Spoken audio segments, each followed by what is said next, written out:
How to end procrastination forever. That's what the question of the day is, right? And I'm assuming you're here because you have some project or some task that, or maybe it's a bunch of them, like I used to have, where we just kind of avoid things. We avoid things that we don't want to do because they're hard or they don't make us feel good, or, maybe it's painful for us to do some things, emotionally or physically, and we just avoid doing them. That's just natural. So I want to tell you, you're normal.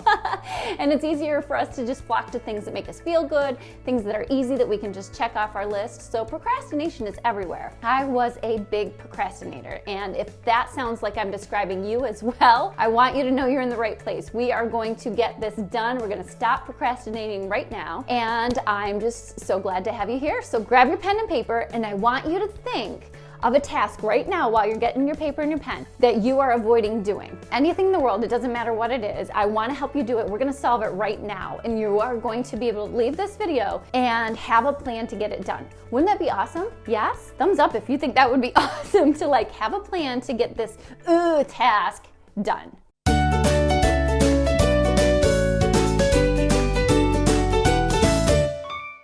So I'm Erin Cook. I teach busy working moms how to rediscover their freedom and their joy by simplifying and systematizing their businesses and their lives.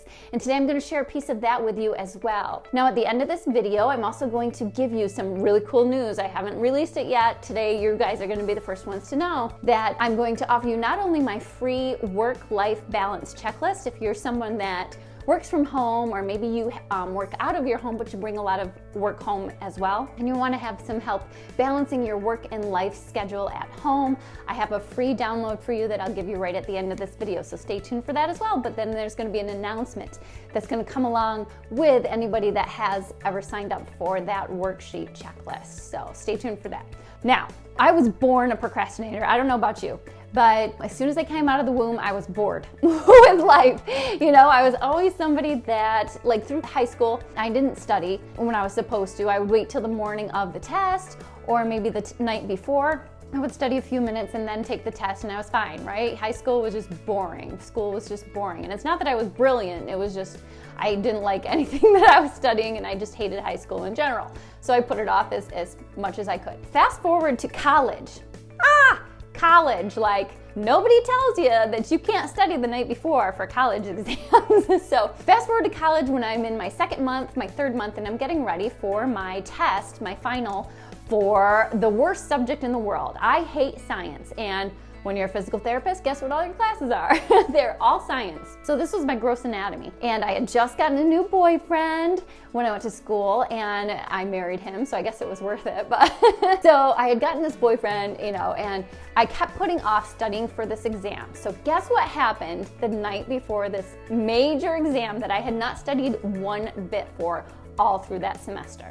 At 6 or 7 o'clock in the morning, I pulled an all-nighter studying. And then that morning, I started puking my guts out everywhere. I was shaking. I was on the floor, just trying not to pass out because I was so nervous because I had put off studying for the entire semester, okay? Nobody told me you can't do that. I mean, they did, but I didn't listen till you're in that moment, right? So does that sound like you? Procrastinating makes you just, when you get to that task, you're all worked up, you're anxious, and are you the kind of person that pulls out, oh, I work better under pressure? I've done that one too, but listen, we don't do our best work under pressure. We work under pressure. We tell ourselves we do because that's when we get things done, is when they need to be done. We'll wait until the very last minute, right? So that was me, but this is what happened. I had to learn how to stop procrastinating right now. And I'm going to teach you how to stop procrastination forever because it's a simple system that I figured out how to do it. See, procrastination really, or getting tasks done really isn't difficult. It's the steps that you need to do just to get something done and out of your head. Today, I'll use for an example, cleaning out your bedroom closet, because everybody can relate to that, right? Everybody's like, oh, I gotta clean that stupid closet out. It's just floating around in your head, and you don't necessarily write down, have to clean out my closet. It's never put onto paper, so it's just flying around your head and it's making you anxious. So every time you open that door and you see your closet, you're like, I really gotta, get on that. But you keep procrastinating because it's not fun, right? At least for most people. I don't know, my mother-in-law would love to do something like that, but I hate it, okay? If you're like me, we hate that kind of stuff.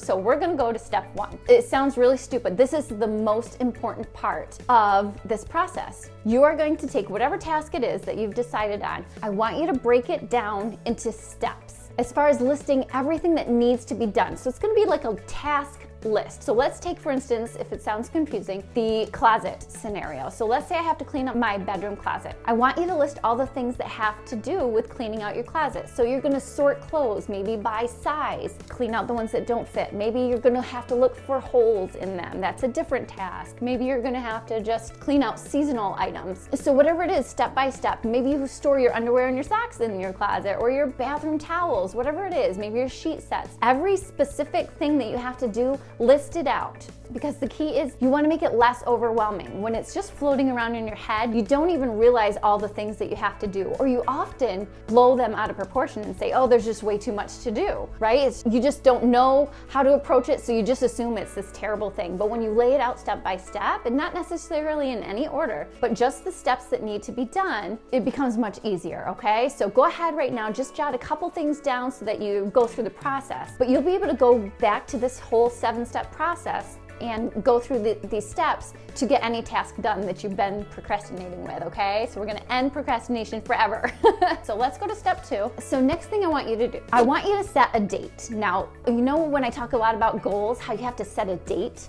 Because it makes it more concrete. It's like, I am going to do this, and this is the date I'm going to do it. Now, I don't care if you have your schedule near you or not. Just set a date, pick it at random, but make it real. So just pick any date. Now, if it's a big project that's gonna take a few days, set a start date and an end date. That way you know, hey, I've got some leeway. I don't have to sit down for 10 hours and get this task done. And that's also where we kill ourselves, because we're like, oh, we need to just, do this all in one day. But when you do that, you're not very productive, because you get bored or you get frustrated and you don't accomplish it, and then you feel even worse about yourself. So pick a start and an end date. That is step number 2. Now, step number 3, this is the fun part, okay? Step number 3 is getting a reward set up. So set up a reward that you will be able to have when you accomplish this task. It sounds so stupid, but we're just like little kids. If you ask them to do something they don't want to do, what's the first thing you do? You say, well, I'll give you this, or you can do this if you do this for mommy, right? We've all done that. So we're just the same way. We want a reward. We want to feel recognized or special, or just be rewarded for something that we did. So set a reward. For me, you know what that is a lot of the times? Oh, don't tell anybody. Okay, so I love to go to the store and buy the little thing of cookie dough that you can just eat out of the can. Like, it's actual edible cookie dough without the eggs, but that's like my guilty pleasure. So treat yourself, do something. Maybe it's a family night where you can just sit back, relax, and watch a movie that you've been dying to see. Just something to entice you to get this task done. Okay, step number 3, get your reward. Step number 4 is accountability. Now, I talk a lot about this with goals too, but if you remember back to the video that I did about my weight loss, the only reason it worked this time is because I wrote it out on my big dry erase board, what my goal was, and every day's accomplishments, or where I was every day, all the checkpoints. So I knew my husband was gonna see that board every single day, because it's right outside our laundry room and our bathroom. So he was my accountability partner. You have to tell them everything that you're gonna be doing, and you have to have them hold you accountable. They have to be your cheerleader. And I know you have a cheerleader. So find an accountability partner that's gonna say, hey, you need to clean your closet, and you've got this date to do it, and I'm gonna be on you till you get it done. And then I'm gonna let you know that you need to have that reward at the end, okay? So find an accountability partner. It's life-changing when you find out that this one step allows you to accomplish so many more things. So accountability. Now, this next step is something that I didn't really think about until I got good at this process. Now, if you're like me, 2 o'clock, 3 o'clock in the afternoon rolls around, what do you feel like? You feel like, like, that is not my most productive hour, right? I want you to take note of when your most productive hours are. So for me, that's between like 9 and 11 in the morning. Like, I can bam, bam, bam, I can do a bunch of stuff and get it done very easily and very quickly and with clarity in my brain between like 9 and 11 in the morning. So I have my personal assistant come at that time to help me with everything else, so I don't have to focus on my kids or cleaning, chopping up vegetables for the week, whatever it is. She comes in the morning on purpose because that's my most productive time. So I want you to figure out when your most productive time is during the day and write that down. Because guess what? You are going to use that productive amount of time on the date that you have already set. Okay, so that's step number 5. Step number 6. Okay, so we've got our task list. We'll go really quickly through this. We've done all of the little tasks that are associated with this project or this big task that you're putting off doing. We've got our date and time, or we've got our date at least, our start and end date. Now we've just added our time. We've also had our reward set up. So when we finish this task, what's our reward? And then we have our accountability as well, okay? So now we move into the 2 steps that you do over and over with the same project anytime you need to start and stop and redo it again. So if it takes you 3 days, you just go back to number 6 and number 7, number 6, number 7, okay? Every time that you need to stop and restart. So number 6, this is preparing the space. So this sounds really stupid. Now, I procrastinate by getting things ready all the time, okay? So I need to eat before I do this big task because I don't want to be hungry during it. And now I have to go to the bathroom because I want to make sure that I don't have to go to the bathroom. I can focus on this big task, right? I procrastinate by getting things ready, getting ready. Okay, this isn't what I'm talking about with this step. With this step, I want you to prepare the space. Think of a little kid coming home and doing homework. Would you sit him down at the dinner table when the dishes are still there?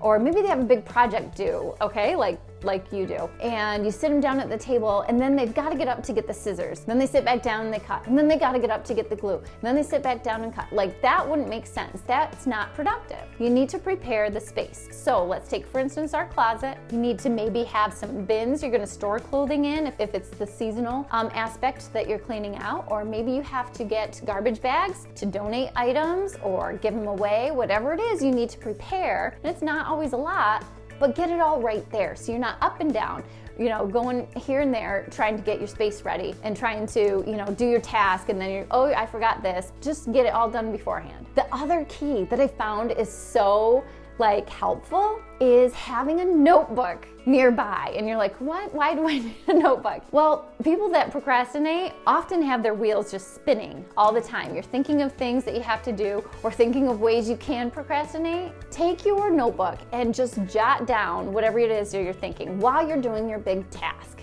Okay, and that's gonna help you get it out of your system, but you're not gonna forget it. You're not gonna worry about forgetting it. So have that notebook ready. So number 6 is prepare the space. Number 7, this is it. I mean, it's easy, right? Once you break it down and you know the steps, I like steps and you're here because you do as well. All you have to do is take those activities in step number 1 and break them into 10-minute chunks. I want you to start with just 10 minutes. When you start out with 10 minutes for a task, you say, okay, I'm just gonna work on this for 10 minutes. That takes the pressure off of completing the entire thing at once, right? If I sat you down, you have to clean the entire closet out in half an hour or you're gonna feel like crap. Like that's what you will feel like because you probably won't get it done in half an hour. Break it down to 10-minute chunks, okay? So maybe first you're just gonna look through really quickly at the clothes that you know have holes in them or that you know you will never use and you just wanna donate. Quickly go through them. You can do that in 10 minutes. That's doable. And then you're gonna take a break. And the best way to refocus after you've been concentrating for a short amount of time, like 10 minutes, you're gonna do something active, okay? Now most people will just go sit, relax, turn on the tube. You gotta keep your mind going and your body going so you don't lose that energy, okay? And this is gonna get easier every single time you do it. So you do a 10-minute task, whatever it is, take a 5-minute break and do something like run up and down the stairs for 5 minutes or run around your house or do jumping jacks. Do something physically, not exerting, but just something physical, a physical task. And that's gonna keep you active without having to focus on that task that you hate, okay? So that is my trick. It's that simple. And you're just gonna repeat those 10-minute tasks with a 5-minute break as often as you need to get it done. And pretty soon you're gonna have that reward, that cookie dough. For me, your accountability partner is gonna be like, yeah, you did it. And you're just gonna feel good. You're gonna feel good. So that is the 7-step system to being more productive by not procrastinating, okay? So again, write these steps down if you missed it. Go back to the beginning of this video if you're just joining us. 7 steps. First, break it, whatever project you're working on, down into steps, baby steps, every little task that needs to be done within that project. Then you're gonna set a date, start and finish. Then you're gonna set your reward, cookie dough. And then you're gonna find an accountability partner, just somebody to cheer you on. After that, you're gonna think about your most productive hours. When are they during the day? And you're gonna schedule your day around those productive hours with this task that you have to do. So number 6, you are going to prepare the space. Just like a child, get everything ready before you start. And number 7, 10-minute tasks, 5-minute rest period, but doing something physical. How easy is that? You have just learned how to end procrastination forever. Mind blown? No, not really. It's really simple. Okay. So I hope that helped you. Now you have a plan to go out and get this task, whatever it is, finished, and you're gonna feel a lot better about yourself. So if you like this video, I would love a thumbs up underneath, and please subscribe to this video series because I'm gonna show you some more amazing things and teach you step by step so you can do it right here. Have a plan for your life, simplify it, systematize it, and just have more freedom and more time to do the things that you wanna do. So go ahead and subscribe. And I also wanna give you that free offer that I was talking about in the beginning. Okay, so I have just finished revamping my Find Your Free Time course and have come out with, are you ready? Find Your Free Time 2.0. 2.0, okay? So this is the second round, and why did I do this? Find Your Free Time was great. People's minds were blown.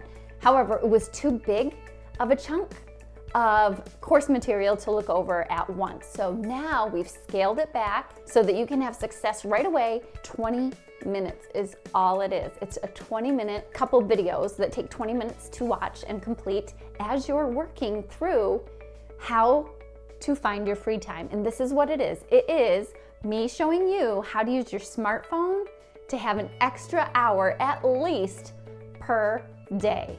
Per day, like it's possible. Okay, so you're gonna go to findyourfreetime.com.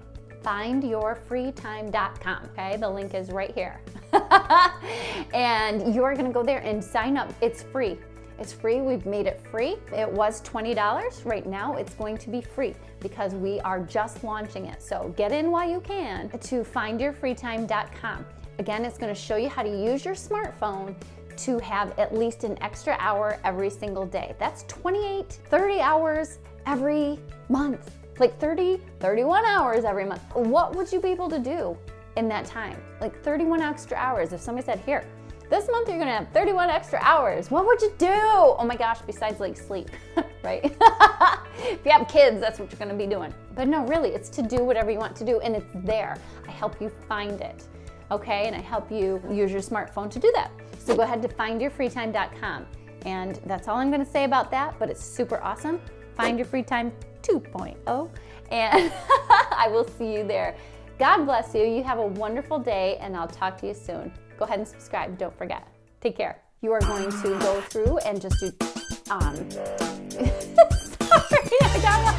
you're gonna prepare the space. Good grief, Erin, like, I've never done this before. Okay, and my nose really itches today. Oh my word, I have some kind of cold and I'm like trying not to go like this.